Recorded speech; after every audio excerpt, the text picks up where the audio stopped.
Africa के दिल में बसा दक्षिण सूडान कभी उम्मीदों की सबसे नई नवेली कहानी था, लेकिन आज वही देश दुनिया की सबसे भयावह त्रासदियों में गिना जाता है। साल 2011 जब ये देश बना, जब ये देश इंडिपेंडेंट हुआ, एक युग में प्रवेश करता है। तब ये माना गया कि दशकों के खून खराबे, गृह युद्ध, भूखमरी से अब इसे आजादी मिलेगी, ये शांति, विकास, स्थिरता का रास्ता इसके लिए खोला जाएगा। लेकिन इतिहास ने कुछ और लिखा था।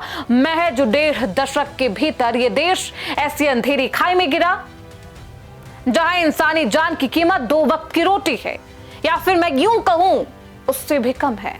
क्या कहेंगे आप? 2 वक्त की रोटी से भी कम है इंसान की जिंदगी। आखिरकार सच्चाई क्या है? सूडान में ये हालात क्यों हैं? सब कुछ बताएंगे इस रिपोर्ट में, करेंगे डिकोड। बहुत स्वागत है आपका। आप देख रहे हैं प्राइम न्यूज का डिजिटल प्लेटफॉर्म। मैं हूं आपके साथ श्रुति अंगद। सूडान की मौजूदा स्थिति रूह कपा देने वाली है। 2026 में हालात इतने खराब हो चुके हैं कि लगभग 78 लाख, जी हां 78 लाख, यानी देश की आधी आबादी से अधिक संख्या भूखमरी की स्थिति में है। एक एक रोटी के लिए तरस रही है, परेशान है, मौत के साए में है। इन लाखों लोगों में सबसे अधिक कोई प्रभावित है तो वो है बच्चे। 22 लाख से अधिक बच्चे जिनकी बॉडी पर आपको सिर्फ हड्डी देखने को मिलेगी। ये डेटा सिर्फ एक रिपोर्ट का हिस्सा नहीं है, ये हकीकत है सूडान की। ये उस सच्चाई है जो आप नहीं देख पा रहे होंगे। यहां पर हर एक दिन एक जिंदगी खत्म होती है, कहानी खत्म हो जाती है, बिना किसी आवाज के, बिना किसी शोर। अस्पतालों में दवाइयां नहीं है, राहत शिविरों में खाना नहीं है, गांव के खेत सूखे हैं। भूख यहां प्राकृतिक आपदा नहीं रही, बल्कि एक ऐसी हकीकत बन चुकी है जिसे इंसानों ने ही जन्म दिया और इंसान इसका समाधान नहीं निकाल पा रहे। आखिरकार ये स्थिति क्यों है, इसको बताएंगे आपको। लेकिन इस कहानी को समझने के लिए हमें आपको 33 साल पीछे ले जाना होगा। उस दौर में जब दुनिया ने पहली बार सूडान की भूख को इतने करीब से देखा। 1993 में सूडान के अकाल के दौरान एक तस्वीर ने पूरी दुनिया को झकझोर दिया था। यह तस्वीर दक्षिण अफ्रीका के फोटो जर्नलिस्ट केविन कार्टर ने खींची थी। यही वो तस्वीर है जो आपकी स्क्रीन पर है। तस्वीर में कमजोर कुपोषित बच्चा आपको दिखाई दे रहा होगा, जमीन पर घुटनों के बल झुका हुआ है, मरने की हालत में है, आगे नहीं जा सकता, शिविर में नहीं पहुंच सकता, रेंगने की कोशिश कर रहा। उसके पीछे एक गिद्ध बैठा है, शांत, स्थिर, इंतजार करता है कि कब ये बच्चा मर जाएगा। उसे मालूम है कि बच्चा अब अधिक देर तक जिंदा नहीं रहेगा। ये दृश्य केवल एक फोटो नहीं है, इसे मत मानिए ये तस्वीर है, बल्कि इंसानियत की सबसे गंदी सच्चाई है, डराने वाली। दुनिया ने पहली बार इतने करीब से देखा कि भूख कैसी होती है, मौत का इंतजार कैसा होता है और बेबसी कितनी भयावह हो सकती है। ये तस्वीर डराने वाली है और यही तस्वीर एक बार फिर से 33 साल बाद भी है। इस तस्वीर ने पूरी दुनिया में हलचल मचाई। ये सिर्फ एक खबर नहीं रही, बल्कि एक वैश्विक बहस बन गई। इस तस्वीर के लिए केविन कार्टर को प्राइज भी मिला, सम्मानित किया गया। लेकिन इस सम्मान के बाद एक सवाल भी उठा जो धीरे धीरे कार्टर को गिल्टी बना रहा था। लोगों ने उनसे पूछना शुरू किया कि उन्होंने उस बच्चे की मदद क्यों नहीं की, क्यों नहीं उन्हें शिविर तक पहुंचाया। यह सवाल केवल एक आलोचना नहीं था, बल्कि एक नैतिक जिम्मेदारी थी, एक नैतिक बोझ जिसके तले कार्टर दबते चले गए। उस तस्वीर की याद, उस बच्चे की हालात और दुनिया के सवाल, इन सब का दबाव इतना बढ़ा कि अवार्ड मिलने के महज 3 महीने के अंदर अंदर कार्टर ने अपनी जिंदगी खत्म कर ली।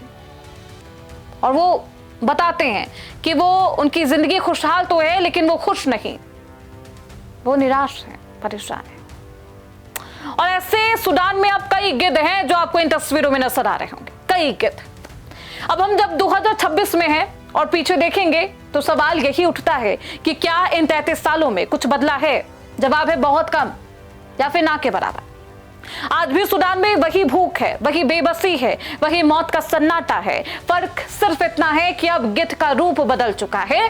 पहले वो एक पक्षी हुआ करता था जो मौत का इंतजार कर रहा था, लेकिन आज वो गिद्ध सत्ता, गृह युद्ध और राजनीतिक स्वार्थ के रूप में सामने है।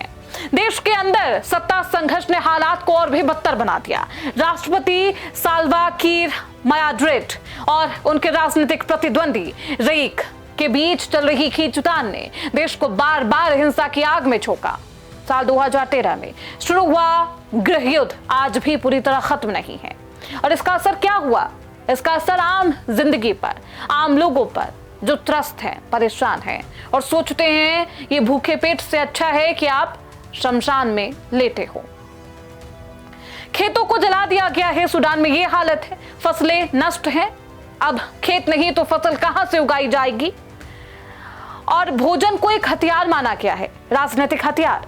जब अन्न पैदा करने वाले किसान ही अपने घर से पलायन कर जाएं, देश में शरणार्थी बन जाए, तो सोचिए क्या होगा, कैसी स्थिति होगी। अरबों की संख्या में ऐसे किसान हैं जो विस्थापित हो चुके हैं। ये लोग राहत शिविरों में रहने पर मजबूर हैं, जहां ना पर्याप्त खाना है, ना पानी है, ना ही सुख सुविधाएं। दूसरी तरफ महंगाई ने हालत और खराब कर दी है। खाने पीने की चीजों की कीमतों की बात करें, 300% तक की वृद्धि है। 300%, यानी कि कहीं भी आराम नहीं। आम लोगों की पहुंच से ये खाना जो 2 रोटी है, 2 निवाले हैं, बहुत दूर है, पहुंच से बाहर हो गया। इस पूरी त्रासदी में एक बहुत अहम कारण जलवायु संकट। दक्षिण सूडान लगातार बाढ़, सूखे जैसी स्थितियों के कारण परेशान है। कभी पानी की कमी, कभी फसलों का नष्ट हो जाना, तो कभी बाढ़ ने उन्हें बहा लिया है। ऐसे में खेती करना अब असंभव लगता है। आर्थिक रूप से पहले से कमजोर देश के लिए ये दोहरी मार है। इसके साथ ही अंतर्राष्ट्रीय स्तर पर भी इस संकट को वह ध्यान नहीं मिल पा रहा जिसकी जरूरत है। दुनिया के तमाम देश, संस्थाएं उन युद्धों में लगी है जिनमें लोग बम बारूद बरसा रहे हैं, लेकिन सूडान में यह समस्या अलग है। सूडान में भूखमरी है, बच्चे हैं लाखों की संख्या में, उसे कोई नहीं देख रहा या शायद भूल गया है। अब सूडान की किस्मत 33 साल बाद भी क्यों नहीं बदली? सत्ता का खूनी खेल। ग्राफिक्स आपकी स्क्रीन पर है। आजादी के बाद देश में स्थिर सरकार नहीं बन पाई। राष्ट्रपति साल्वा किर, मायार्डिट और विपक्षी नेता रिएक मच्छार के बीच सत्ता संघर्ष ने देश को गृह युद्ध में धकेल दिया। गृह युद्ध और हिंसा 2013 से शुरू हुआ संघर्ष और भी धधकता रहा। हर बार शांति की कोशिश नाकाम रही। आर्थिक बदहाली, तेल पर निर्भर अर्थव्यवस्था, भ्रष्टाचार, खराब प्रबंधन ने देश को आर्थिक रूप से और भी खोखला कर दिया। जलवायु संकट, बाढ़ और सूखे ने खेती को तबाह कर दिया। और कभी पानी की कमी, कभी ज्यादा पानी, दोनों ने भूख और भी बढ़ाई है। और ये स्थिति लगातार है अभी भी, वर्तमान में भी। यानी कि 33 साल पहले जो तस्वीर थी वो ऐसी ही थी।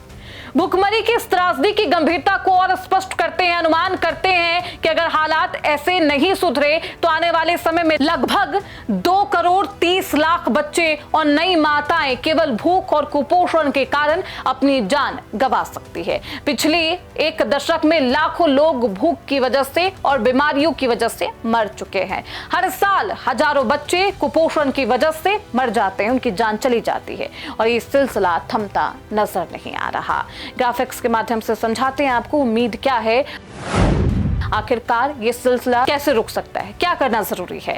तत्काल मानवीय सहायता, युद्ध विराम और राजनीतिक स्थिरता, कृषि और स्थानीय अर्थव्यवस्था को पुनर्जीवित करना एक और विकल्प है। अंतर्राष्ट्रीय समुदाय की सक्रिय भूमिका, लेकिन सच ये है कि जब तक राजनीतिक इच्छा शक्ति नहीं होगी तब तक मदद भी अधूरी ही मानी जाएगी। सूडान आज उस मुहाने पर है जहां से लौटना बेहद मुश्किल है, लेकिन नामुमकिन नहीं। जरूरत है कि राजनीतिक स्थिरता बहाल की जाए, अंतर्राष्ट्रीय सहयोग मिले। आपको क्या लगता है, इस हालत की जिम्मेदारी किसकी है और कौन इसे सुधार सकता है? आप हमें कमेंट बॉक्स में जरूर बताएं। बहुत शुक्रिया इस रिपोर्ट को देखने के लिए। देखते रहिए प्राइम न्यूज का डिजिटल प्लेटफॉर्म।